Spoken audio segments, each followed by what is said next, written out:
1 and we are recording episode 379.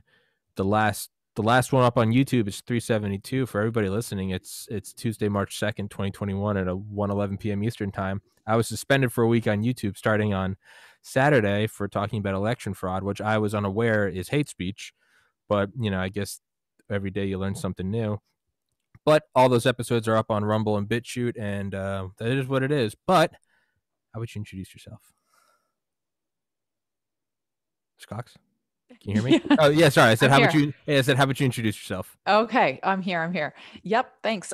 So my name is Bobby Ann, and I'm an attorney, and I, like you, Tommy, have an online channel, which YouTube, like you, Tommy, is taking down my videos and censoring me as well. So I feel your frustration. But thank you for having me on the show today.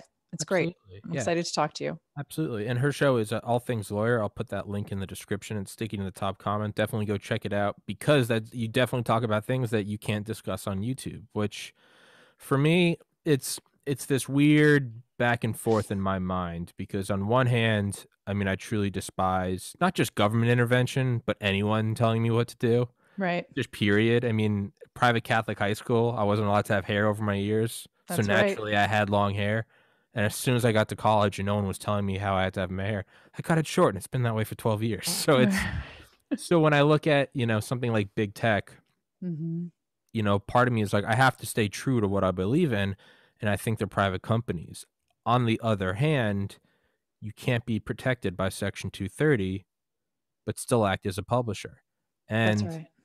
Could you just clarify that for people listening, what Section 230 is? Because up until now, I've been in they're private companies. I hate it. They're dirty communists, but they're private companies. I honestly didn't know what Section 230 was until yesterday. I'd heard it, but I'd never actually learned it until your channel. Yeah, no, absolutely. So I did a show on it because it was a hot topic. Everybody was throwing Section 230, everybody's talking about it. A lot of people weren't clear on, what exactly it is, what it says.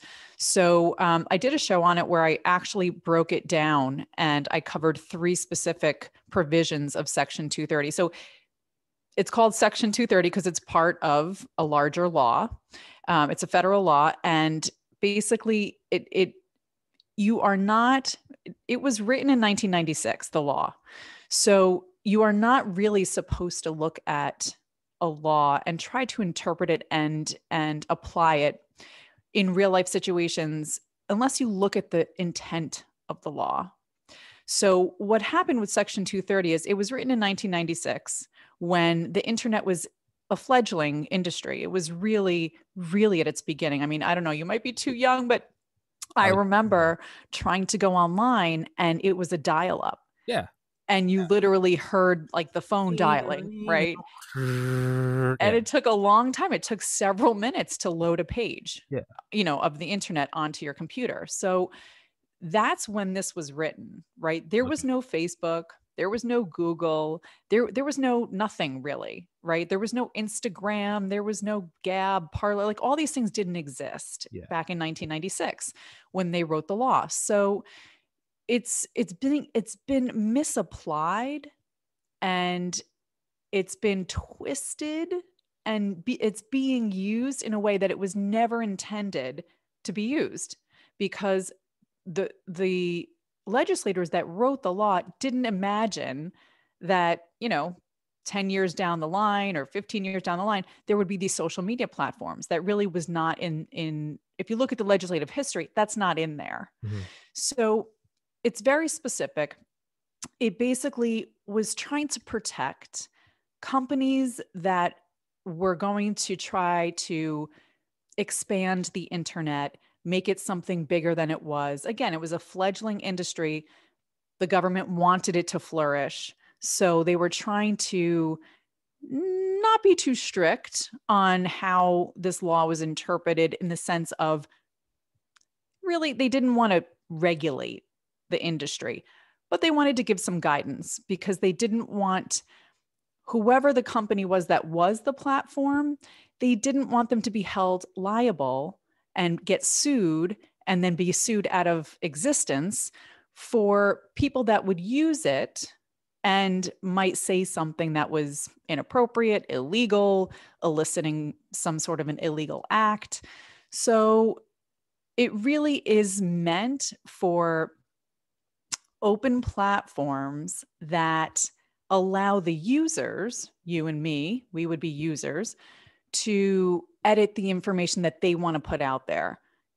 It's not meant for the platform itself to edit the information that's put out there, right? Because as soon as Facebook, Instagram, Twitter, whomever starts to edit something that so if you post, let's take a real life example. You post your YouTube video, you spoke about election fraud in it, YouTube got annoyed, so they took it down.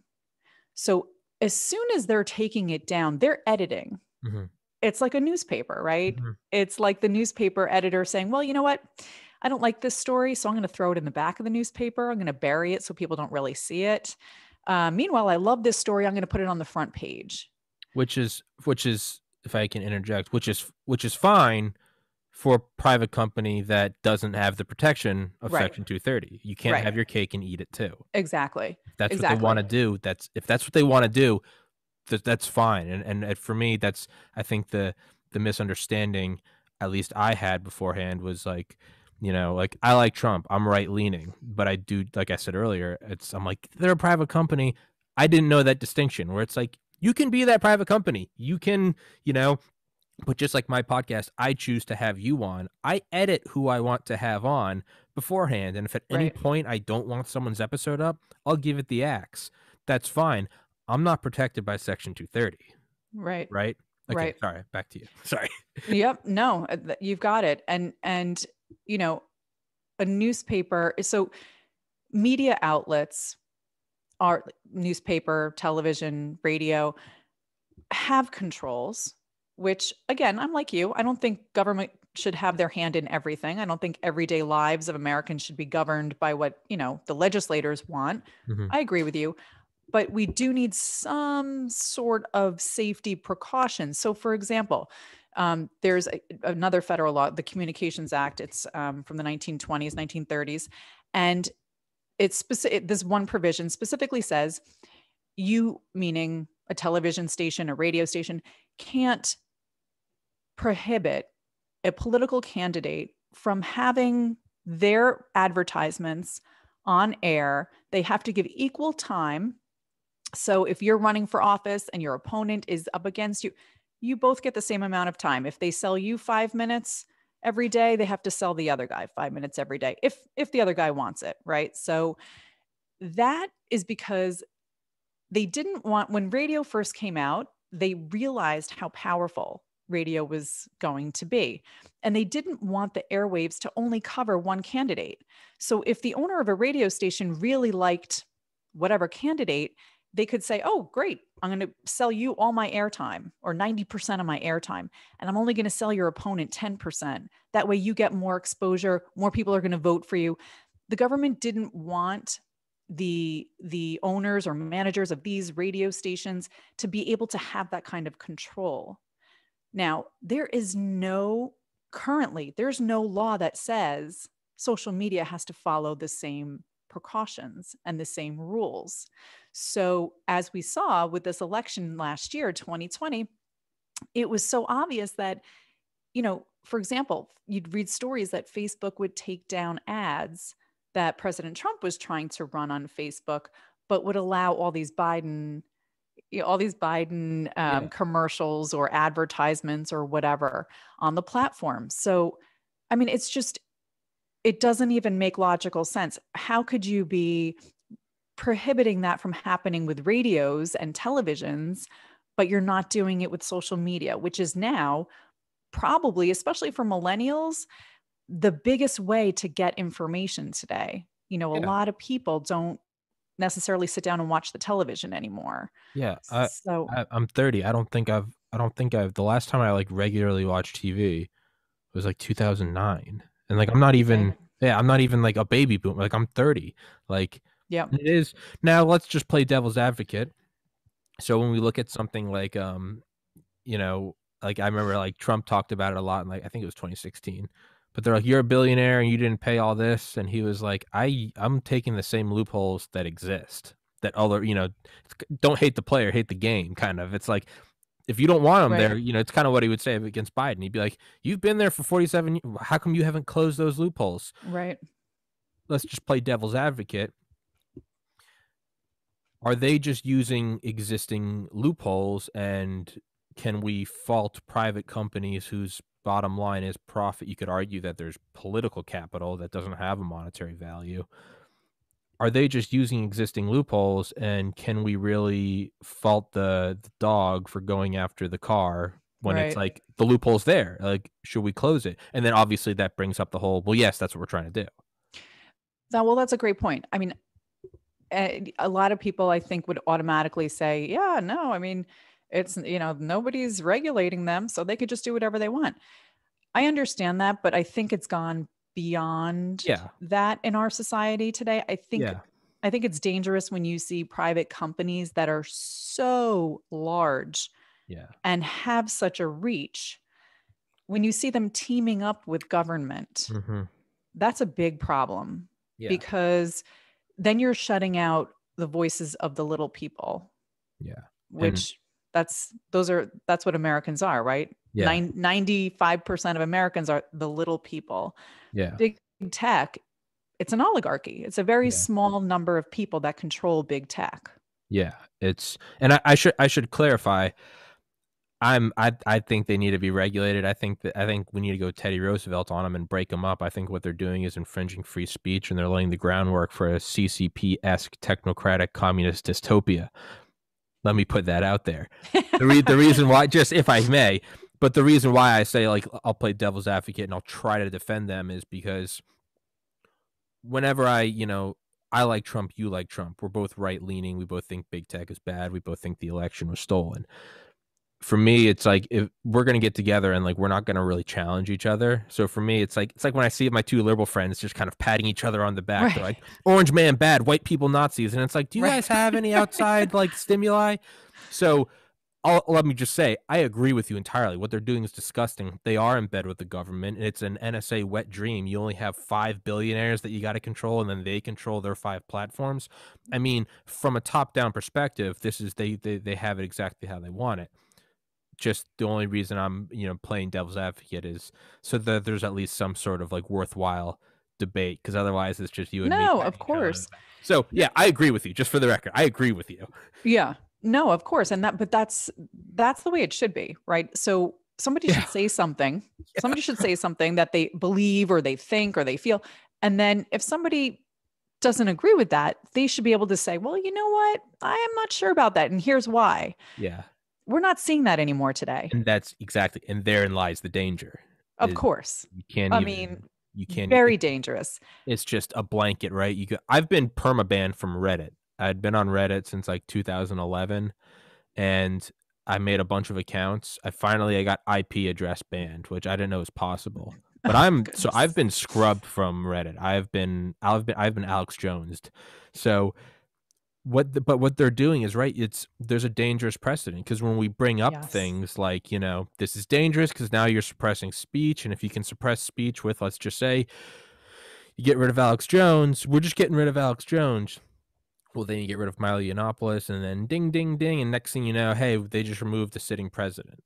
Right now, we're seeing you can't talk about election fraud. Well, everyone's, we shouldn't be talking about that because that's hate speech. Well, I mean, come on. How many more months or years and before all of a sudden you're going, why did I get banned for talking about the concentration camps of Uyghur Muslims in mainland China? Ba-boom, ba-boom, ba-boom. Next thing you know, you can't say something negative about the press secretary. And that's what's dangerous. But the more dangerous thing is when you bring up this argument to people, it's just, shut up, fascist. Shut up, Nazi. Right. A straight white male talking in front of an American flag. Shut up. You're white privilege. And it's like, replace the word white with black or Jew and then repeat that, Right. Shut up, Jew. And it's like, Jesus Christ, right? No, the hypocrisy it's insane. Fascinating. It's fascinating. Yeah. It would But be it's comical if it wasn't so evil. well, right, but that's right. So it's very Orwellian, right? Yeah. It's and I don't know if you read the book I 1984, did, yeah. but yeah, I mean, it's right out of a page of the book, right? Sweet. They literally want to say what I saw before my eyes, The party's I final order. I was told was not the truth, Yeah. right? So Yeah. The party's final. Sorry, and if you can't tell, you got to throw your elbows. I interrupt a lot. I'm trying to get better at it's all it. I good. get excited. I get passionate. Yeah. The party's final order was to disobey your eyes and your ears. It was their final and most important order. That's right. That's what I keep going back to. I'm like, even That's now. right. So it's March 2nd. It's been almost what, no, December, January, February. It's almost been 4 months since the election. No, Right. November, December, January. 4 months. Wow. Yeah, you're right. It's I find myself starting to go, I'm like, maybe Biden did just win. And it's because even in my own mind, I try to always, I'm like, devil's advocate. I don't want to get pigeonholed into one belief system. But then I'll be like, wait. I watched it. I watched it pause. Right. I watched it go the other way. But it's, Right. yes, don't believe what your eyes and ears are telling you. That's right. And I did a show right after the election. It was probably, in fact, I remember I recorded it on November 7th, which was the Saturday after election day. I remember that because in my video, I was saying, you know, I was trying to explain to my viewers, nobody has won yet, right? And it was like right when the mainstream media decided to say Biden won. The AP has called it for President Biden. Right. So, and I went on in the video to explain, but there's nothing in our Constitution that says that mainstream media or any media gets to decide who our presidents are, right? And I actually go through the provisions of the Constitution that are applicable there. That's not how we determine who wins a presidential election. It's not the AP. Now, for decades, has the AP, quote unquote, called an election on election night? Yes, they have. But that's not the law. That doesn't mean that the AP is right. I mean, I don't know if you're old enough to remember in 2000, Bush versus Gore. I vaguely remember. Everybody, well, you know, the AP was calling Gore the winner for like 30 to 40 days after the election. And it turned out that, you know, he didn't win. I mean, it ended up being a court case, but he didn't win in the end. And it was, you know, kind of embarrassing for them to have to retract that. But this time around, they didn't retract it. They ran with it. And so did all the other social media outlets, all the other mainstream media outlets. I mean, if you remember, anytime you went on YouTube or Instagram or Facebook or anything for weeks after the election, under anything that I posted, there was this insert that they put on my videos. The AP has called the election for President-elect Joe Biden, and it was like, it was like, what? I did an episode with Larry Holcomb. He was an author. I love conspiracies, and he wrote a book called Presidents and UFOs, and it's just all about declassified stuff from. But I always put the author. I always put the name of the book in parentheses. So episode, whatever, 211, Larry Holcomb, Presidents and UFOs, banner. The AP has called it for President-elect Joe Biden. People are like, why am I watching a video about President Roosevelt's documents on flying saucers? Why is YouTube trying to say, by the way, President-elect? It's like, all right, dude, like, chill.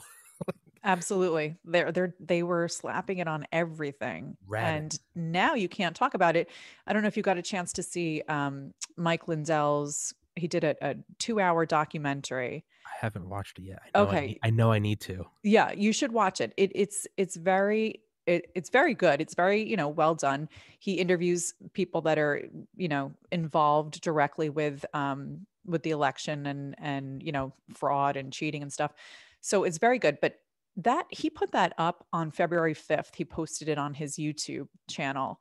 It came down almost immediately. I mean, almost immediately. I mean, several thousand people saw it before they pulled it down. Thankfully, he has his own website. So he then also posted it on his website, which is where I saw it and where you can still see it today. But it's really, really scary that the government is, again, in cahoots with these big tech companies, and they are trying to tell everybody, not just Americans, people around the world, yeah, you know what? You shouldn't watch that because we don't think it's true. It's not, yeah. What is going on here? It's dangerous for your little mind.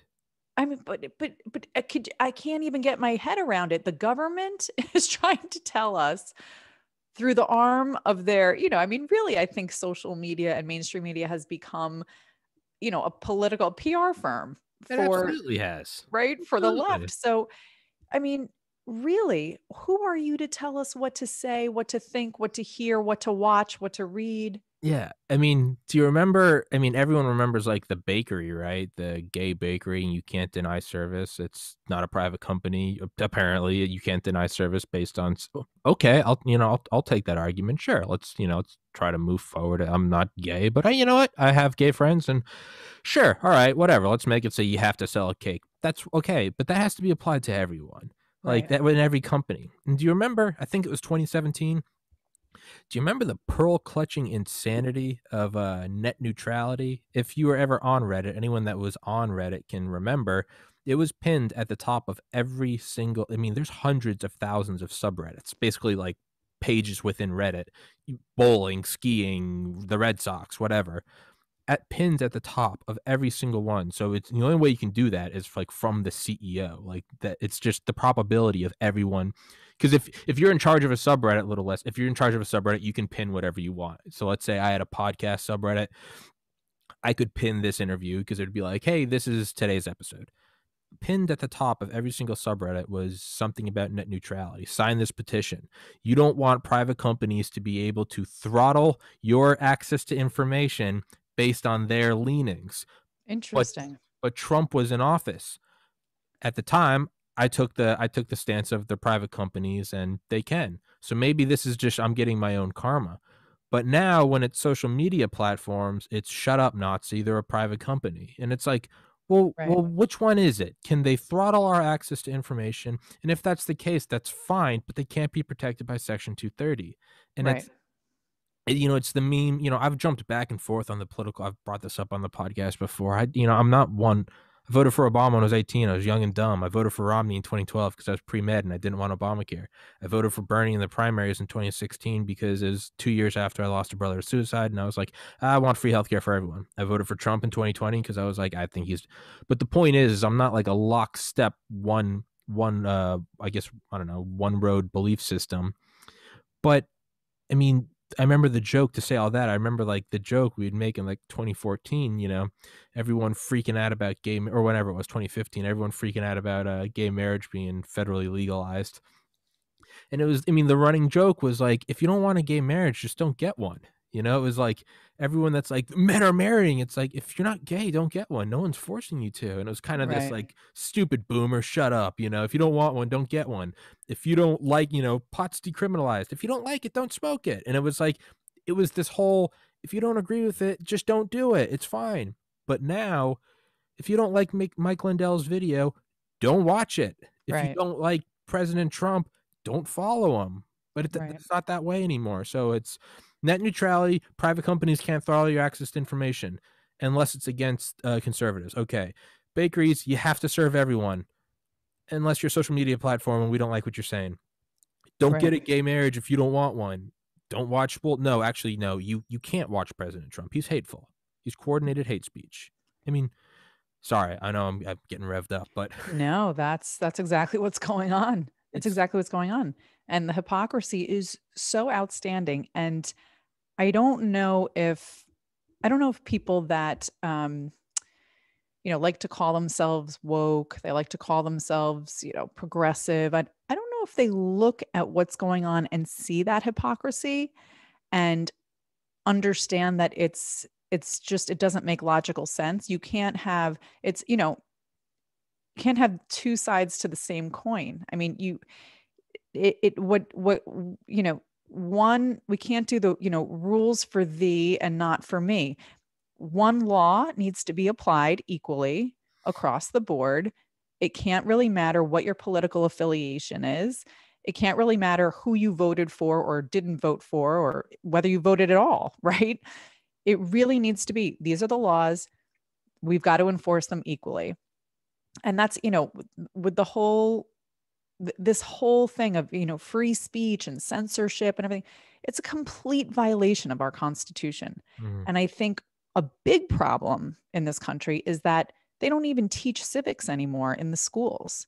Nobody is teaching the Constitution to the children, no matter what age. I mean, unless you're in law school, then, con law is a required course in your first year. But other than that, I mean, at least it better be. It was when I went to law school. But other than that, what happened to the civics classes in this country? Why aren't people putting that into the curriculum? Why'd they take it out in the first place? Many schools don't even say the Pledge of Allegiance anymore. Many schools. That to me is horrific. Oh, I mean, anyone that thinks that there isn't a decades-long communist conspiracy is, I'm sorry, but your head's in the sand. And like, I say that because I have on members of the CIA, former members of the CIA. The CIA Special Activities Division, which was created under Eisenhower, the True Life Black Ops.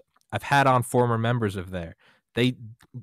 CIA Special Activities Division recruits from Delta Force and SEAL Team 6. It is the tip of the spear that people don't know exists. The guys I've had on can't legally acknowledge on camera they were part of it. It's part of their NDA.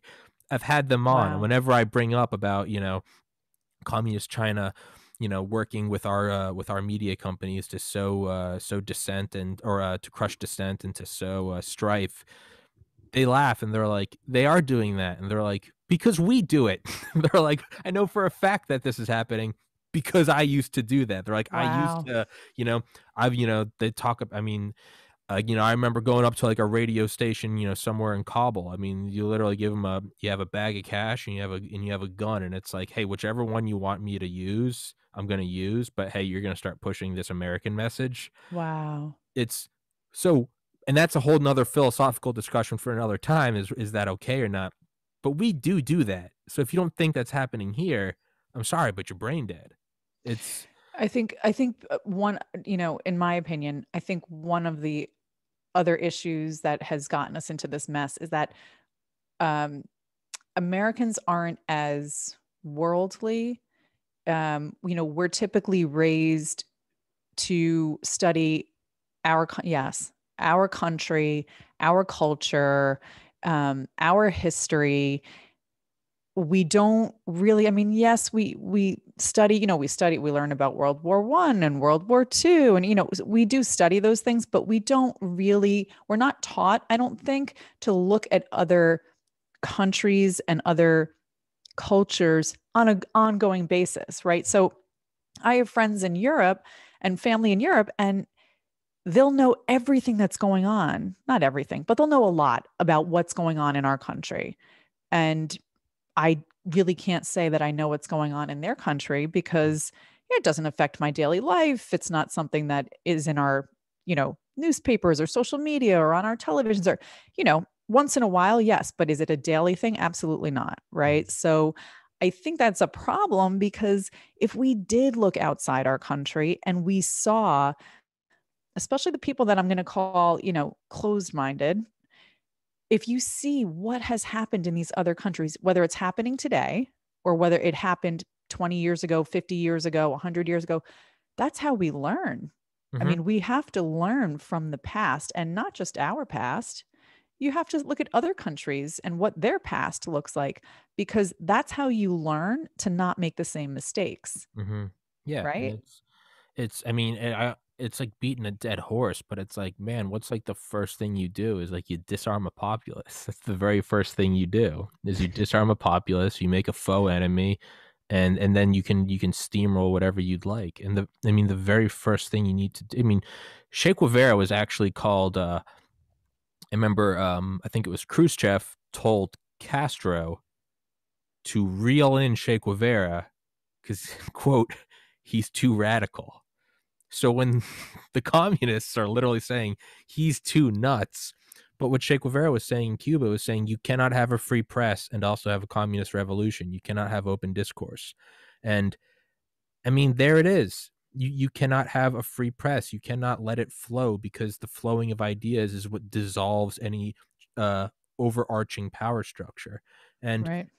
what I always point out to, I have, several left-leaning friends that I have on the podcast, just to sort of, challenge me, because otherwise it's my opinion is the law. And that's not, I like to be made a fool. I like to get red in the face and be like, oh shit, I'm an idiot. You don't want to hear an echo chamber all the time. Exactly. And, I love my buddy Ernie, born in Mexico, worked in the Obama administration. I mean, his like comes on, and I love, I'm like, I kind of have to hang my head, because I'm like, I'm a moron. Like, I like that. I like to be kind of like, I don't know, called out. Point is, or, my buddy Roger, who's like my favorite sci-fi author. I've just become friends with him. He's been on the podcast a million times. He's a left-leaning guy.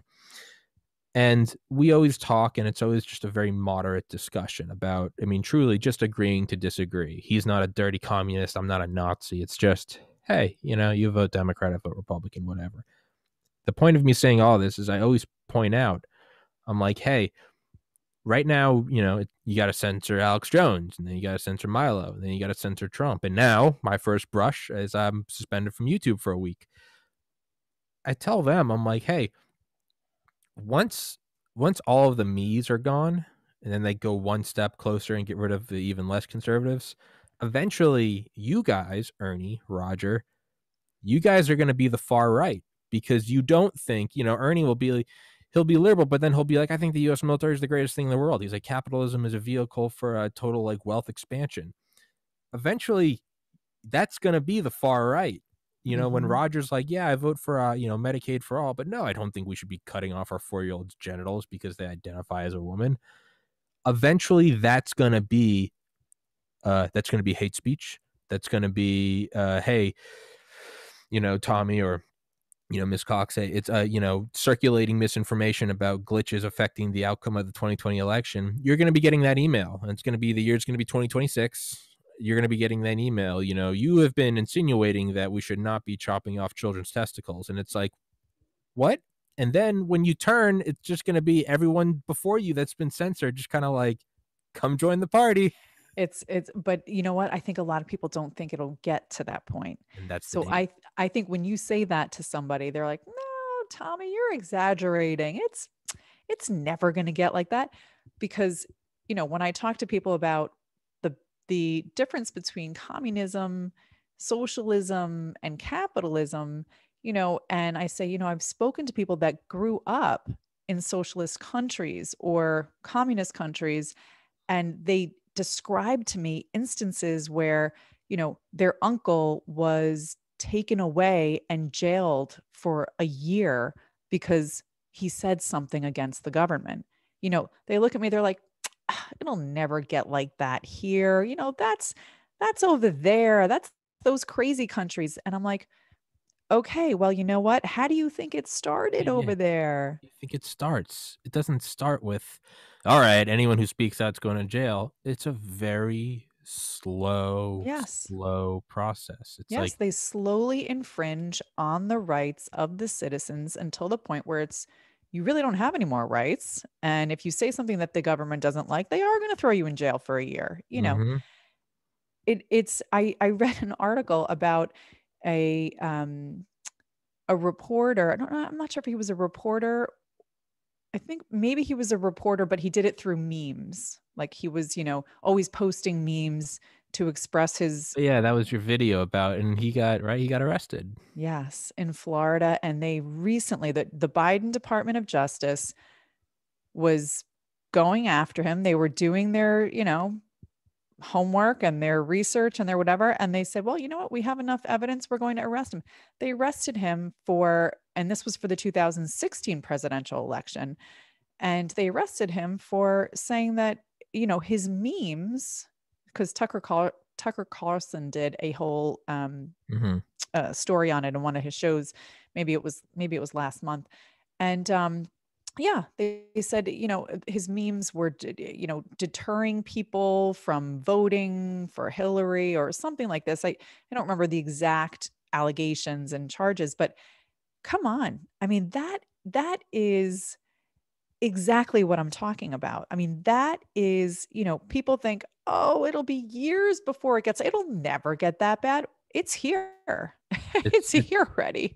I don't mean, forget the 2012 National Defense Authorization Act passed in December of 2011, I believe. Yeah, December 2011.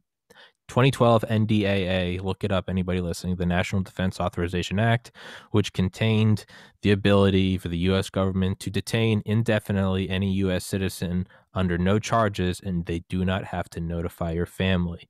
So the whole disappearing citizen, it's 9 years old. It's not tomorrow. It's almost a decade old. And then you may be wondering, oh, how come I haven't heard about that? Oh, I wonder how you'd keep that quiet. Maybe censorship. Oh, that's not good. Yeah, and it's the Vice is closing. It's not closed yet, but the Vice is closing. that's right. It's That's right. it's And people, that's, I call the name of my channel is All Things Lawyer, because I talk about legal issues and I do some analysis on just everyday hot topics from a legal standpoint. But my motto that I always say in my shows is knowledge is knowledge power. is power, Yeah. right? Because just like you just said, a lot of people, including me, don't even know what our government's up to, because if the media is not publicizing what they're doing and the government isn't publicizing what they're doing, how are we supposed to know? I mean, how are we supposed to know? Unless I guess you spend every day, all day reading through proposed legislation, but I mean, that would be impossible if you're if you're doing it at the local level, the state level, and the federal level. That's what the media is supposed to be doing. Well, you know what? There is some crazy guys do it, like Alex Jones. So what do you do when someone does put it? And I'm not even defending it as I'm sitting here wearing an Alex Jones hoodie, but like but I'm not even. Yeah, I mean the guy's crazy. He's entertaining. He's crazy. Whatever. That's neither here nor there. But what happens when someone does put in the work, the leg work? What happens when a Milo Yiannopoulos does do that? Right. Well, then you just ban them. That's right. You just ban them outright. I mean, if that doesn't send chills up and down your spine to anyone, I mean, it's because you said it in one of your videos, and one of the Delta Force guys I've had on said the same thing. If you can control what information someone receives, or, either by pushing it, this is stunning and brave. Look at this 5-year-old boy stripper, stunning and brave, so progressive.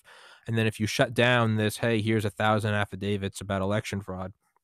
So now you're altering the information that they receive. And then That's again, right. through your video, when you have autofill suggestions, it's you can get whatever you want, right? You say Hillary Clinton, and Google will say, Hillary Clinton, Bill Clinton. You go to like DuckDuckGo, say Hillary Clinton body count, right?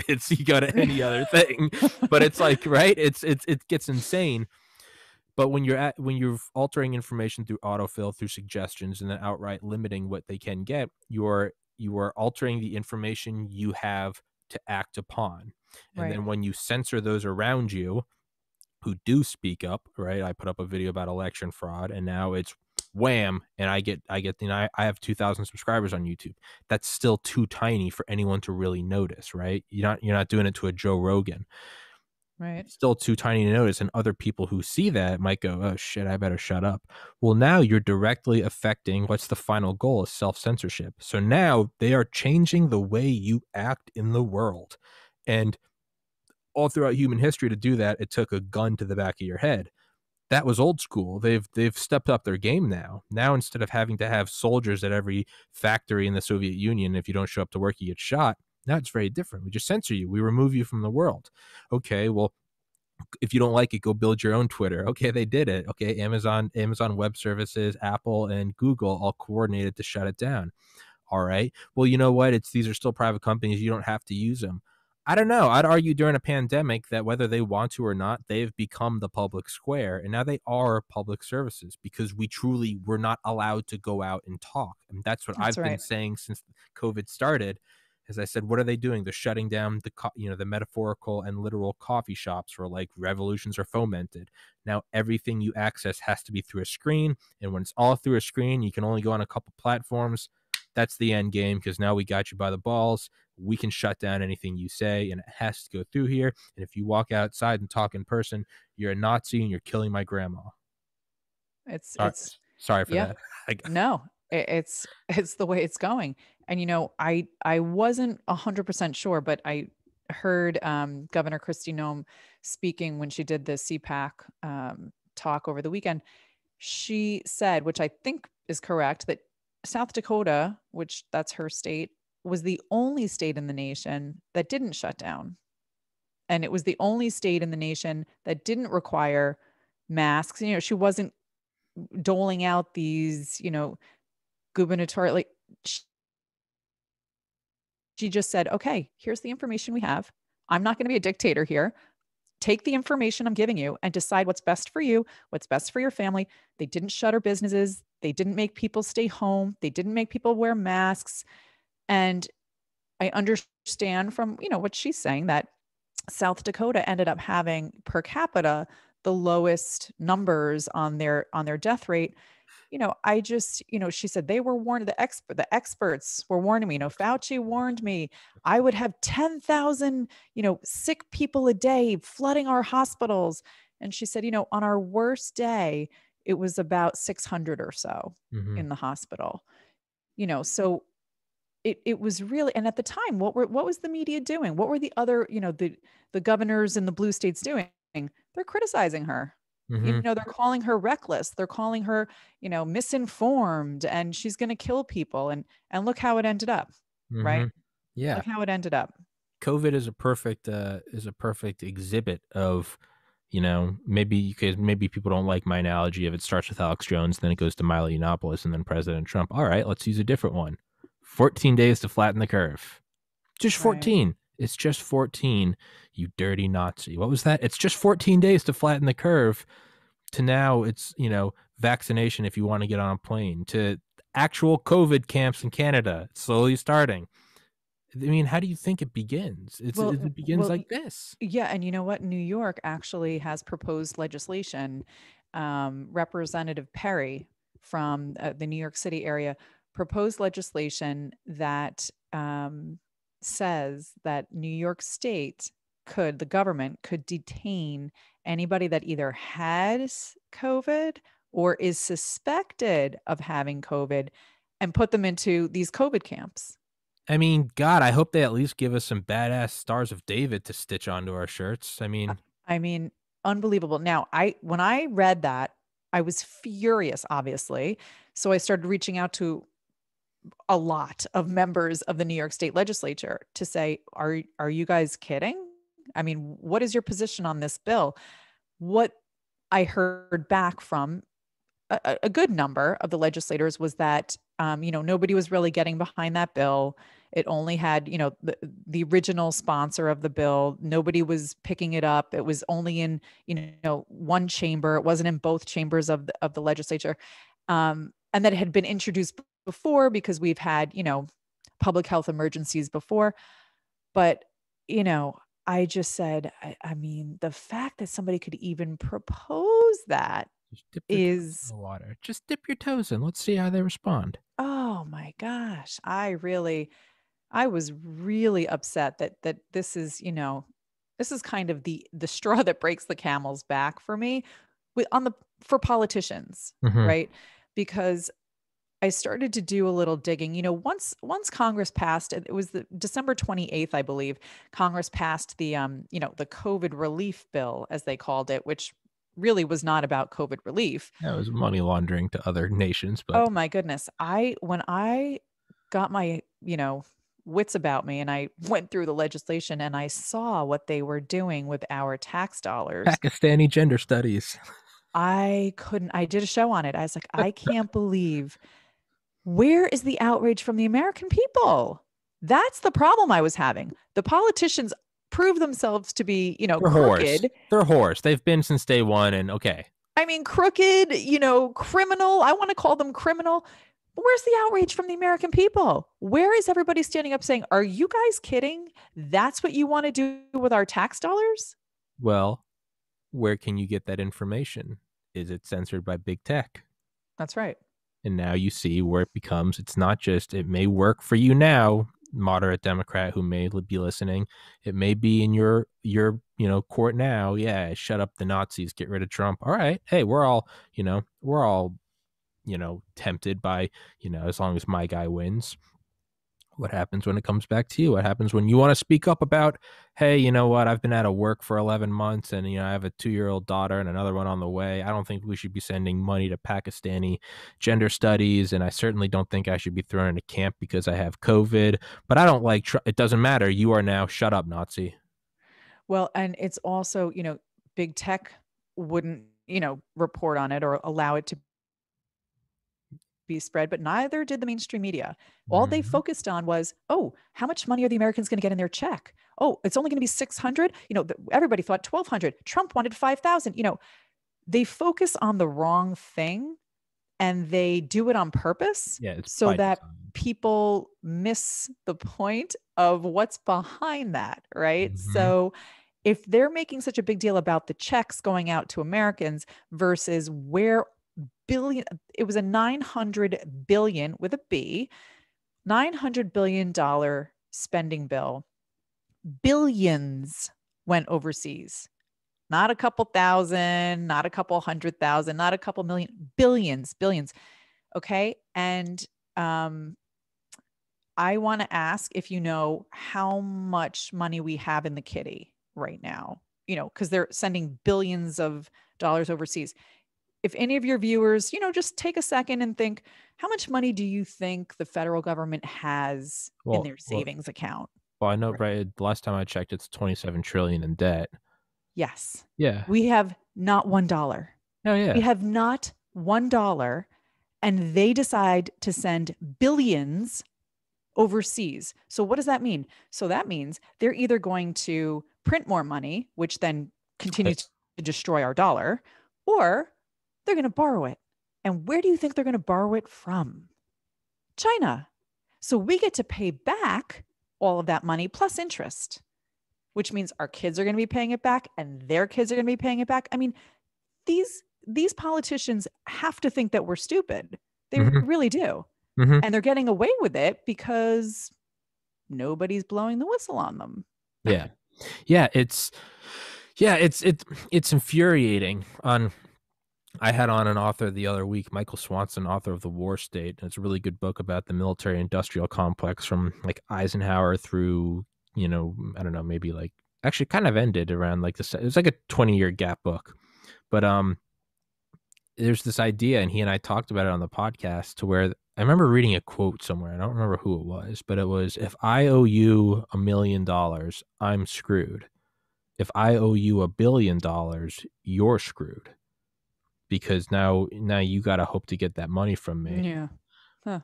Part of me thinks about us having like a military that's 11 or larger than the next 11 militaries combined. Part of me can't help but think, man, is the debt, this is just kind of a side tangent, is the debt not like the ultimate weapon? Because it's like, how's China going to roll up and collect it? Like, you and what army? We have a $27 trillion army. Like, how are you going to collect the money when we've spent all the money on a military that makes it so no one can bully us around? But that's kind of another side tangent for another time. I realized, I was like, wait, why am I going down this rabbit hole right now? But but the point is it's back to media censorship. It's very dangerous because what happens when you try to raise the flag? Well, now you get censored, and by the time you start to realize how bad it is, it's too late.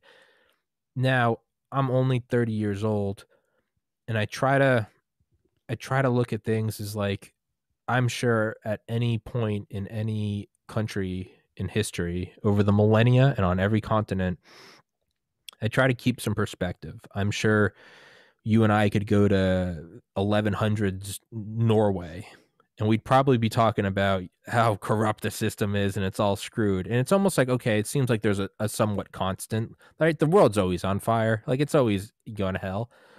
But I try to look at the positive sides of like, how can we, what are the ways out of this? And I've had, a lot of people say that I'm too optimistic, and that's a fault, to which I counter.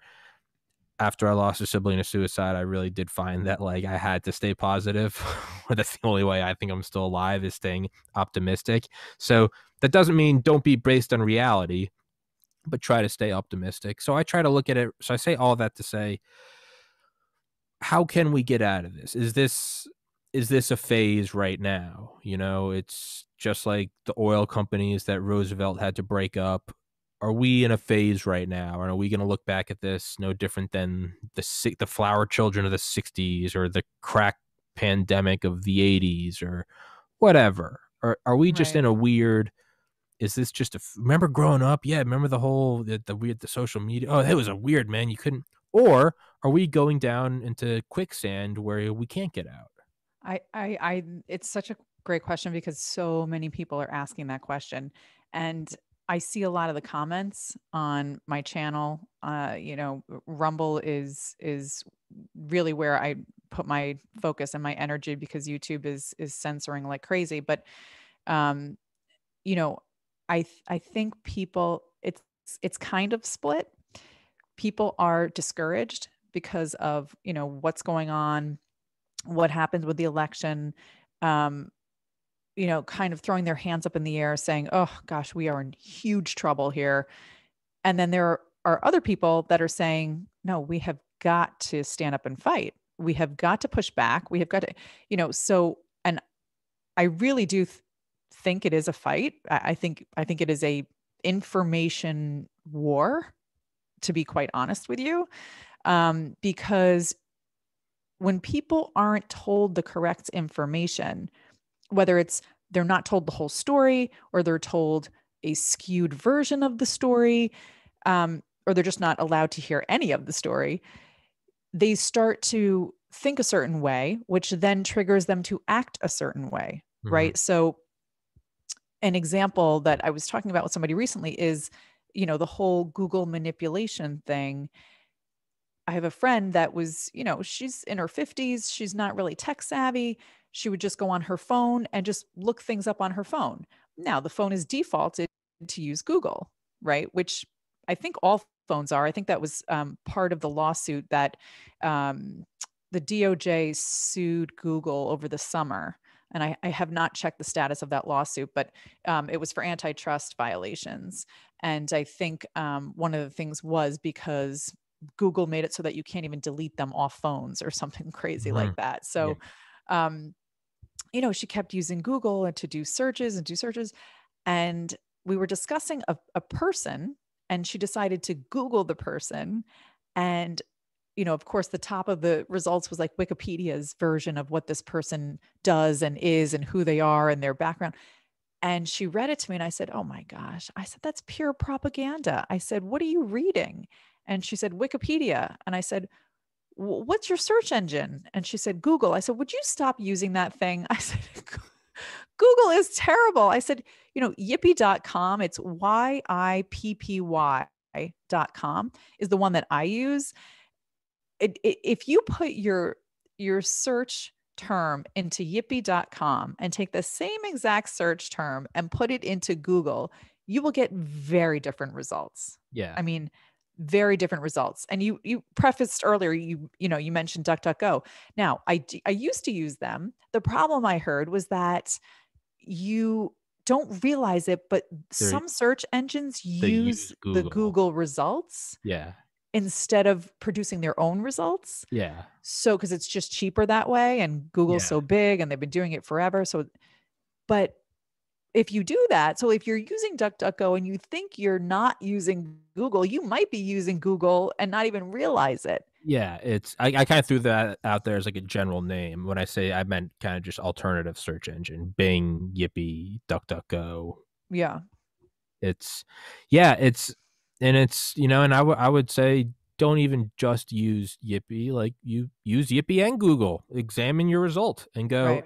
Because let's play devil's advocate. If I say Google's all propaganda, well, what if it's not all propaganda? How do you not know that's just a pro-Trump talking point? So it's like use both and just look at the results. But it's and you're not supposed to question it, and it's just, this is the facts, trust the science, shut up Nazi. And it's like, man, this is not a good path to go down. But I tend to lean on the optimistic side and not complacent optimism. it's going to get better. It's just sit back. It'll get better. That's not good. Still fight and still get out information and fight these dictators. But I also like to remain optimistic, because just like when the law was written in 1996, no one foresaw Instagram and Facebook and YouTube. What are we not foreseeing next? Maybe we'll look back at this podcast in 20 years and be like, oh man, they were all so wound up. They had no idea that whatever was going to be a thing, and it completely destroyed, social media the same way that Netflix destroyed Blockbuster. I don't know what that will be. It's my favorite idea is that Elon Musk's Starlink, his satellite internet, he's just not going to let social media be allowed on. So now it's going to be okay. If you censor, well, then now you can't use my global internet, and he'll just make it free for everyone. And so all of a sudden you got to play that game. But I don't know. I try to be optimistic in that, I do think something else is going to come along. It seems like this is the natural course of things. But I think that, I mean, like what you're saying, I think people have to do something. Oh, right? No, yeah, you have to do something. You can't be complacent. Right. I don't think people can just say, well, you know what?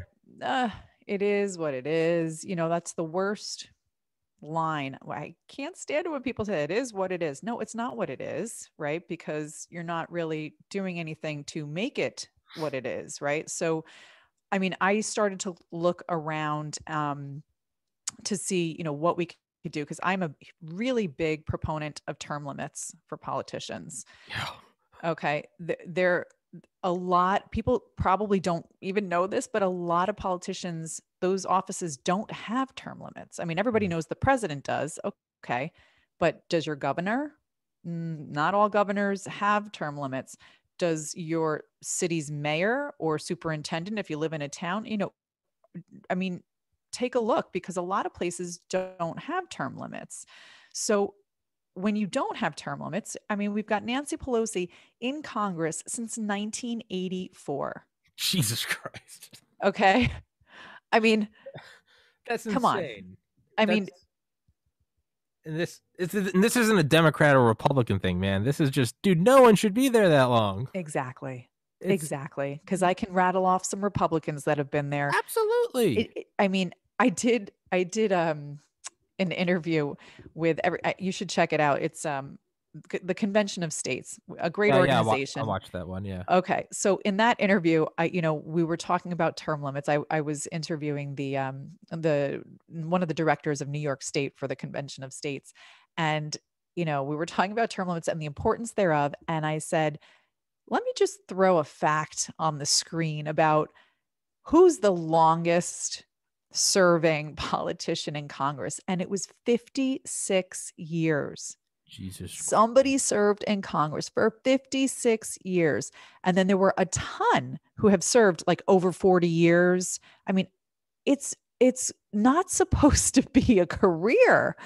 It's not supposed to be a career. If you think about it, our founding fathers, and somebody, a fellow constitutionalist pointed out to me recently in a conversation that, the founding fathers didn't put the term limits into the Constitution because back then, if you think about it, there were no trains, there were no individual cars. To get to Washington, D.C. to conduct business of the government was a pain in the rear end. It was a life change. You had to go. That's what you did now. And people had to, they had their farms. Yeah. They had to leave their farms. They had to travel for days to get to Washington, D.C. on horse. You know what I mean? They were not jumping in their, however many horsepower vehicles or trucks or whatever. There were no trains. So, it was a hardship for them to serve as a congressperson. So they didn't think that people would try and do it for 30 years, 40 years, 50 years, right? They just figured, they'll do it and then they'll step down and the next person comes up. Well, not today. I mean, today it is, and I did a show on this because I couldn't believe, after they passed that COVID relief bill in December 2020, I said, I have to look more into these people. Who are these people? And I did a show on the benefits that Congress gives themselves. Of course, you and I pay for it. But people should check out that show because it'll boil your blood. The things that they do for themselves with our tax dollars. Oh yeah. Oh yeah. No, I mean, weren't they the only Americans exempt from the PPACA, the Obamacare? They're the only Americans exempt. But so they wrote a law for America, for the citizens, Obamacare, we call it, and wrote themselves out of it. I mean, if that in itself doesn't tell people that the law is, for the pits, I mean, come on. Yeah. Come on. I mean, but they have an underground subway system. Oh yeah. That goes from their parking area to the Capitol. And it takes like a minute. Yeah. The subway to get from A to B. It takes like a minute. And people will say, wait a minute, why all that money to build it, all that money to maintain it? That only takes a minute. Can't they walk that? They don't want to walk outside because they don't want constituents coming up to them, yeah, talking to them and asking them questions and challenging them. Yeah. Right? I mean, it's when they're all locked away, when the White House is surrounded by 30,000 National Guard members, you got to start to wonder, man, they really don't want anyone coming up there. I wonder why. It's like the quote, never trust a skinny chef, because he's not testing his food, man. I don't know. There's something about all these people in DC who just, their own armed guards, their own subway systems, they're exempt from any law. They write their own laws that govern them, funded by us. Man, if that doesn't, I don't know. It doesn't seem applicable to the rest of us. So, and I know I got to let you go in a couple minutes because I got to run. What are the steps that are being taken?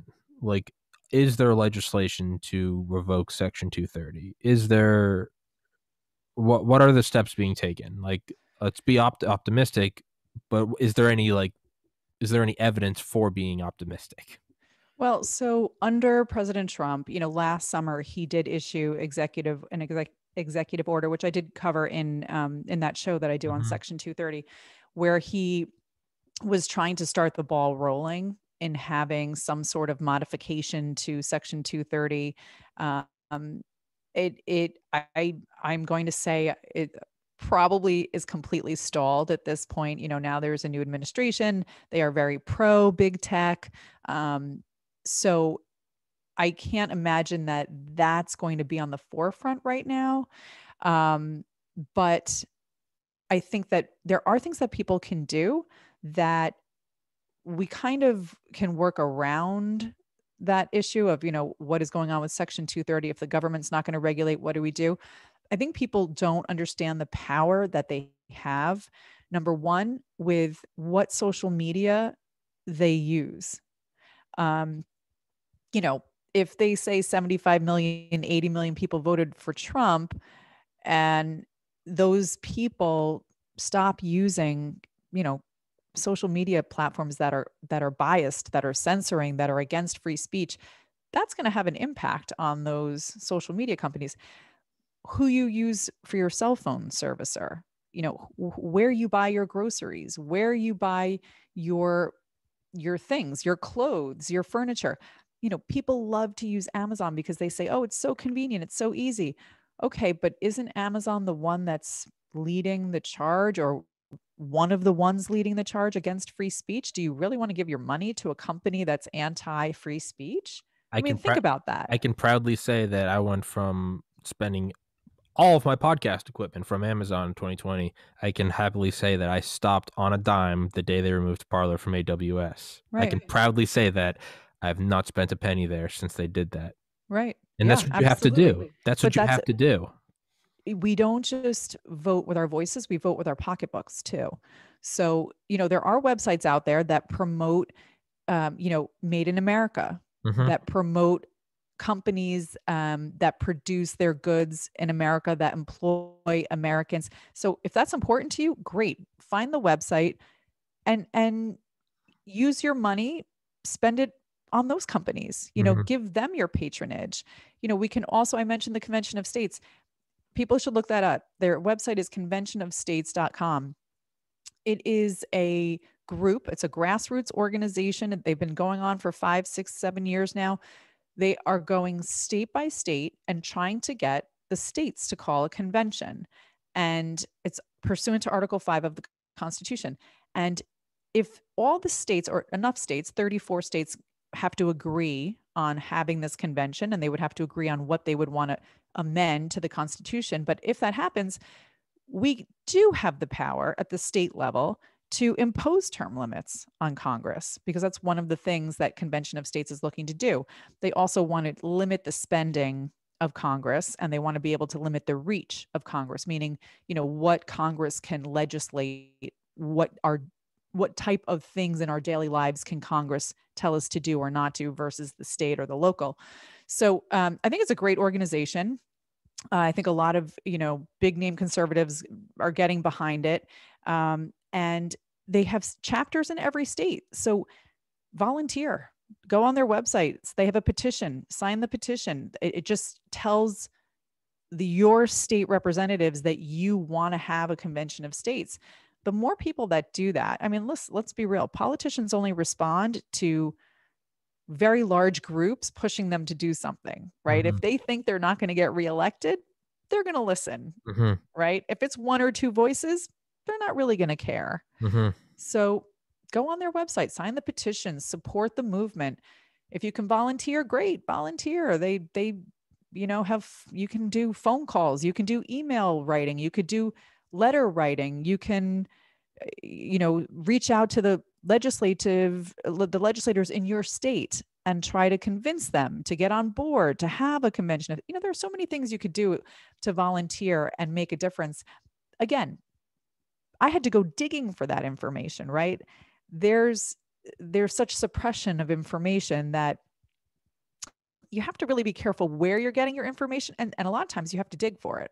Yeah. So I think people, I think that's the whole reason I started my channel last year, was because I wanted people to have a place to have information that the mainstream media is never going to cover, or they're going to cover it in a very slanted light, or they're only going to cover part of the story, so that's the whole reason I started my channel, was because I couldn't stand the hypocrisy and the lack of information that was unbiased. Yeah.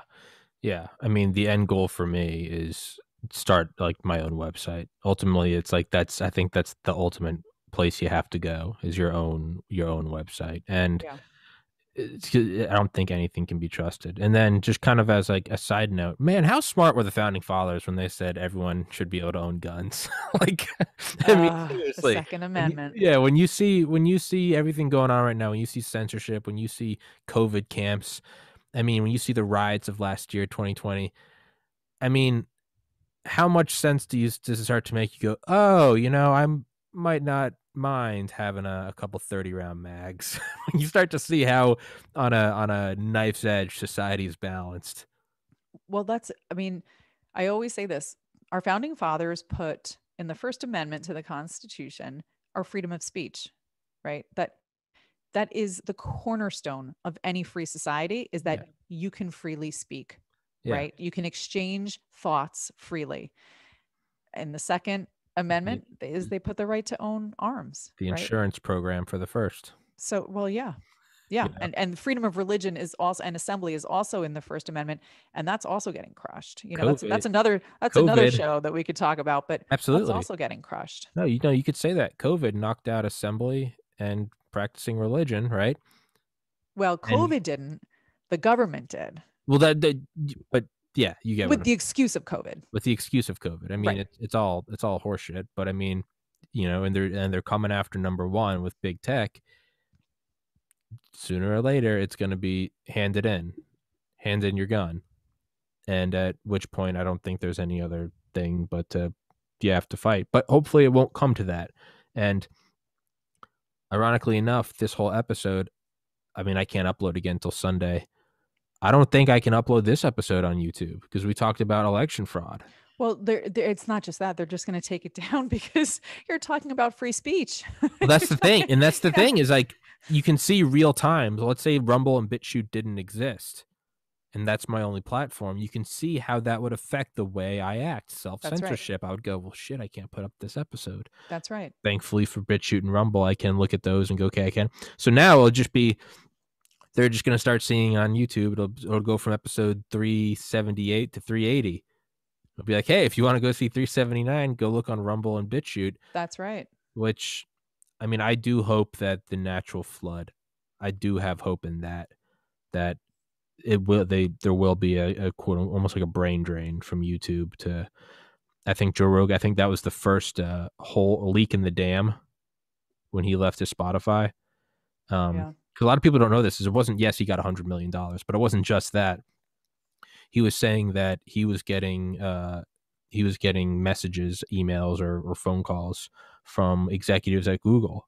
Because early on, about this time last year, he was like, oh, I'm going to have on this like virologist or this pandemic doctor. And they were saying, you can't have him on. You can't have him on. You can't. They were saying which doctors he could have on. And they said, we're going to pull your channel otherwise. And he said that's the first time he was like, holy shit. Yeah. So hopefully that was the beginning of the flood. And I think we just have to keep hammering away, because they wouldn't censor and they wouldn't manipulate information if they didn't have to. If they were truly in charge, like, it's kind of like if you have to say you're the king, then you're not the king. Like raw power doesn't need to defend itself. It just is. The fact that they are censoring, that goes to show you the whole thing is a charade. The whole thing is a facade. Very, I'll give credit where credit's due. You have to respect your enemy. It's a very well woven tapestry of lies, and they have this facade of ultimate power, and they'll shadow ban you and censor you. But they wouldn't do that if they didn't have to. And I think what we're going to start to realize is it's kind of like the mouse in front of the flashlight, and it looks like a monster on the wall. Mm-hmm. So to keep fighting and keep doing it. But I would definitely love to have you back on. Thank you. Thank you. We'll end with this. What you're saying reminds me of, Game of Thrones, where, the line of when you cut out a man's tongue, you're not telling the world that he's a liar, right? You're telling the world you don't want them to hear what he has to say. You just make the world curious as to what he had to say. Right. So true. And that's the bottom line with censorship. If they're pulling stuff down, they're pulling down, your episodes. They've already so far taken down 3 of my shows. It's just because they don't want the truth and opposition to their agenda getting out to people. Yeah. That's the bottom line. Don't look at this. Don't look at this. You can't look over here. And it's like, that's right. Now I kind of, it's, what got me to listen to Eminem in like 7th grade was like my parents saying, don't listen to Eminem. I was like, I didn't know who that is. But now, actually, I think I was in 4th grade. They were like, my mom's like, you cannot listen to him. And I was like, well, now I'm curious as to who Slim Shady really is. I didn't care before that. And then now I want to listen to it because you told me not to. Yeah. And I love Eminem. But like the whole, I think it exists though, when I put up an episode and it's 370 is banned, I mean, I get more people going to that than any other video on other websites, because that's interesting. They're like, what was banned? They're like, what was banned? If I can have on every guest under the sun, but you can't listen to that one, well, man, it's too dangerous for you guys to listen. That's right. That's right. Yeah. And I also always recommend, I recommend that you don't go watch it, because it's dangerous. So, yeah. So, but good PR. Yeah. I'm like, I don't know if you can handle this one, man. Are you sure? You better buckle up. You better have a couple shots of whiskey, because I don't know if you can. And then they go and watch it and they realize just how boring it is. It's just, they're like, why was this banned? It's the Streisand effect. But let's wrap this one up. Thank you so much for coming on. Yes, thank you for having me, Tommy. Great talking to you. Your show, All Things Lawyer. Yeah, you as well. Your show, All Things Lawyer. I'll put that in the description. Sticky to the top. Well, I can't sticky in any comments until I'm back on YouTube. So it'll be up on Rumble and BitChute, and I'll link it. Go subscribe, go follow, go watch. And I'll text you, and let's definitely do another episode, because there's still a lot I'd like to talk about. Absolutely. That's terrific. All right. Thank you so much. Sounds good. All right. Have a great day. You as well. Thank you. Okay.